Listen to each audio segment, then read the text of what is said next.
Hello friends, आज मैं आपके लिए स्टैटिस्टिक्स के लिए बुक्स लाई हूँ। तो ये बुक उसके लिए बहुत अच्छी है, लेकिन उसके बारे में बताने से पहले इसमें क्या है मैं बताना चाहूँगी इस बुक के बारे में। ये टी आर जैन, वी के ओरी और ये क्लास 11th की बुक है। ये काफ़ी प्राइवेट स्कूल में चलता भी है और काफ़ी अच्छी बुक है। ये अगर आप एक बेसिक से लेके एडवांस लेवल तक स्टैटिक्स प्रिपेयर करना चाहते हैं तो आप इस बुक को यूज़ कर सकते हैं। ठीक है, अब मैं इसको सबसे पहले इसका कंटेंट दिखा दूँ आपको। तो देखिए इस तरीके से इकोनॉमिक्स, बेसिकली ये 11th के इकोनॉमिक्स के लिए है, तो इसलिए पहला चैप्टर उससे रिलेटेड है। But collection of data, census, organisation of data, presentation of data, diagrammatic presentation से लेके मेजर ऑफ सेंट्रल टेंडेंसी तक सब कुछ दिया हुआ है। तो ये तो हो गया इसका कंटेंट। अब इसके अंदर चलते हैं, मैं आपको बताऊंगी, आप सुनते रहिएगा। मैं इसकी अच्छी चीज़ें, बुरी चीज़ें सब कुछ बताऊंगी। इसमें मैं ये क्यों बुक बता रही हूँ आपको, ये आप देखते चलेंगे तब समझेंगे। जैसे कि मैं आपको यहाँ बता रही हूँ, कुछ थ्योरी पार्ट में भी आते हैं किसी किसी एग्ज़ाम में, और किसी किसी एग्ज़ाम में डायरेक्ट प्रैक्टिकल क्वेश्चंस भी आते हैं। तो सबसे पहली जो इस बुक की बहुत अच्छी बात है कि इसमें जो लैंग्वेज दी गई है बहुत ही ईजी है, बहुत ही ईजी। आप इसे बहुत ही आसानी से समझ सकते हैं। दूसरी बात, इसमें एग्जांपल्स का बहुत यूज़ किया गया है। तो चलिए हम देखते हैं। जैसे कि ये primary data, secondary data, collection of data के बारे में है। तो अब जैसे ये प्राइमरी डाटा, सेकेंडरी डाटा के बारे में बता रहा है, इससे बताया उसकी अगर कोई डेफिनेशन है तो उसे इस तरीके से थ्योरी पार्ट में आप देखेंगे, इस तरीके से पूरे थ्योरी एक ब्लू बॉक्स, येलो बॉक्स बना के इसमें हाईलाइट कर दिया है उसके बारे में थोड़ा। तो ये अच्छा ही एक है, जब आप वापस से रिवीजन करेंगे तो आपको आसानी हो जाएगी।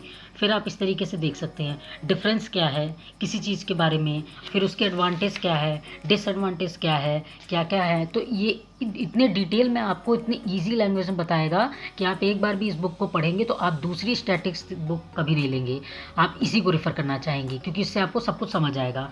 अब आप ध्यान से देखिए, जैसे कि ये सारी चीज़ें बताया है, अगर बेसिक भी बताया है तो हर एक चीज़ को काफ़ी अच्छे से डिटेल में बताया है। मैं समझ रही हूँ आपको प्रैक्टिकल समझना है, क्योंकि प्रैक्टिकल क्वेश्चन ज़्यादा आते हैं, मैं उस पर भी जा रही हूँ। बट मैं आपको एक बार डेमो ज़रूर दिखाना चाहती हूँ, क्योंकि ये बुक बहुत बहुत बहुत ही अच्छी है।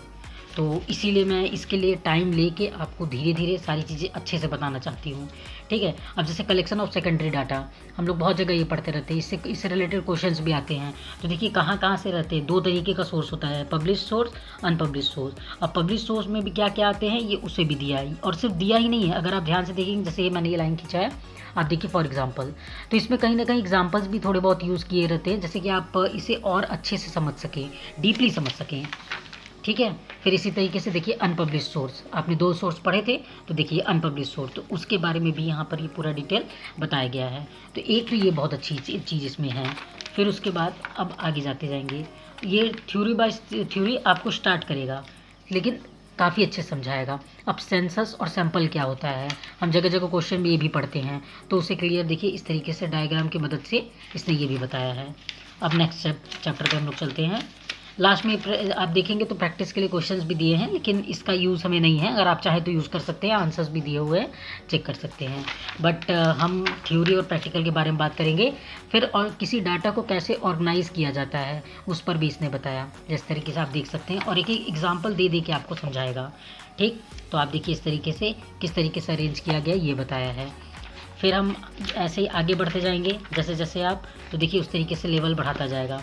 फॉर एग्जांपल जैसे कि यहाँ पे देखिए रॉ डाटा के बारे में है, तो रॉ डाटा कैसा होता है, कुछ ऐसा होता है।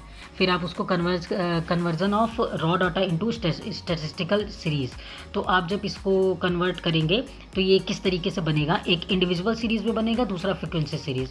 तो ये दो तरीके के सीक्वेंस बनते हैं। तो अब देखिए ये सीरीज़ को किस तरीके से इसने बनाया है। फॉर एग्जाम्पल जैसे कि आप यहाँ देख सकते हैं, mark obtained by the student in statistics, तो रोल नंबर दिया हुआ है, मार्क्स दिया, रोल नंबर दिया है, इस तरीके से पूरी चीज़ें दी हुई है। तो इसे देखिए डाटा अरेंज कर दिया है, या तो असेंडिंग ऑर्डर में अरेंज कर दीजिए, और इधर you just arrange it in a descending order.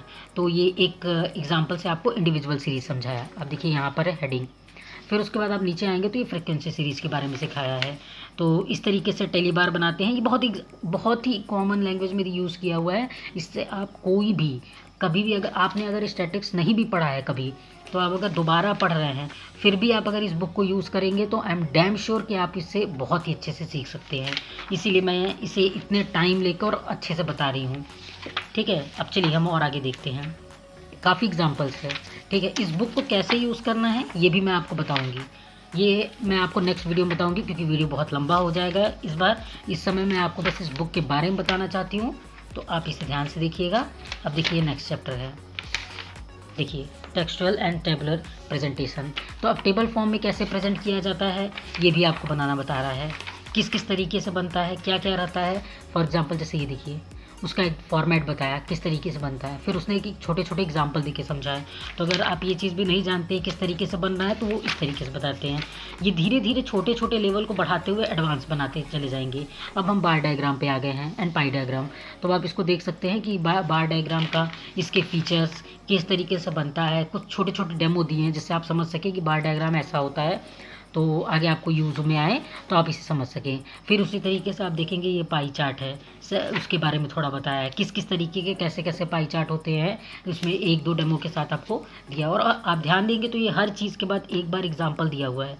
जैसे अगर उसने आपको मल्टीपल बार डायग्राम के बारे में बताया है तो मल्टीपल बार डायग्राम का एक क्वेश्चन भी बना के दिया है, जिससे आप उसे और अच्छे से डीपली समझ सकें। ठीक है, फिर हम इसी तरीके से आगे आते जाएंगे, देखिए। ठीक है, तो ये सब आप जब देखेंगे तो इस तरीके से ये सॉल्व करते हुए आ गया है। अब हम आते हैं अपने और आगे, सेंट्रल टेंडेंसी हो या क्वार्टाइल हो, सब कुछ सॉल्व करना बताया हुआ है। अब जैसे ये देखिए, अर्थमेटिक मीन निकालना, तो अलग अलग सीरीज़ में इंडिविजुअल सीरीज़ और डिस्क्रीट सीरीज़ जो आप पहले पीछे पढ़ चुके, मैंने दिखाया एग्जांपल आपको, वो पहले ही बता चुका है ये सब सीरीज़ क्या होती है। उसके बाद जब आप नेक्स्ट चैप्टर पे आए हैं तो हर एक अलग अलग सीरीज़ में किस तरीके से अर्थमेटिक मीन को निकालेंगे ये भी देखिए बताया है विद एग्जांपल्स। पहले ये एग्जांपल देके आपको कुछ एग्जांपल्स बताया, अगर आप सिर्फ एग्जांपल पढ़ रहे हैं तो भी आपके लिए काम बन जाएगा। तो देख रहे हैं, तो देखिए इस तरीके से, तो ये बहुत ही आसान लैंग्वेज बताया है। अब मैं और आगे आ जाती हूँ, देखिए मीडियन निकालना, मोड निकालना, किस तरीके से ये मीडियन और मोड निकलेगा, और ये सब कुछ जो जो ऐसे बताया है एक डायग्राम के यूज़ से, इसकी मदद से बहुत ही आसान हो जाता है। अब जैसे यहाँ देखिए, ये क्वेश्चन का है, क्वेश्चन से यहाँ पे है, ये देखिए ये क्वेश्चन दिया, यहाँ पे इसने इसको सॉल्व किया, किस तरीके से सॉल्व किया ये भी दिया। फिर उसी के बेसिस पे ये 2-3 क्वेश्चन दिए हैं प्रैक्टिस के, जो आप प्रैक्टिस कर सकते हैं और सीख सकते हैं। फिर देखिए डिस्क्रीट सीरीज़, फ्रीक्वेंसी अरे, तो उसमें भी देखिए बताया है किस तरीके से, ये इस तरीके से रहेगा, फ्रीक्वेंसी निकला, फिर क्यूमुलेटिव फ्रीक्वेंसी निकालेंगे, फिर इस तरीके से मीडियन निकलेगा, साइज ऑफ n+1/2, इस तरीके से आप निकालेंगे। तो ये बहुत ही आसान लैंग्वेज में दिया, और फिर इसका ये डिस्क्रिप्शन भी दिया है, आप इसको पढ़ के और अच्छे से इस चीज़ को समझ सकते हैं।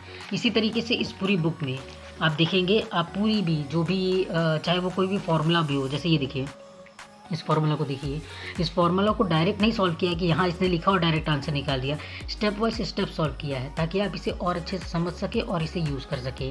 इस पूरी बुक की डिटेल मैं इसीलिए दे रही हूँ कि आप इस बुक को एक बार जब भी कभी मार्केट में जाएँ या अगर ऑर्डर कर रहे हैं आप इसे देखें, तो आप इस बुक को यूज़ करें तो आप सच में सेटिस्फाइड हो।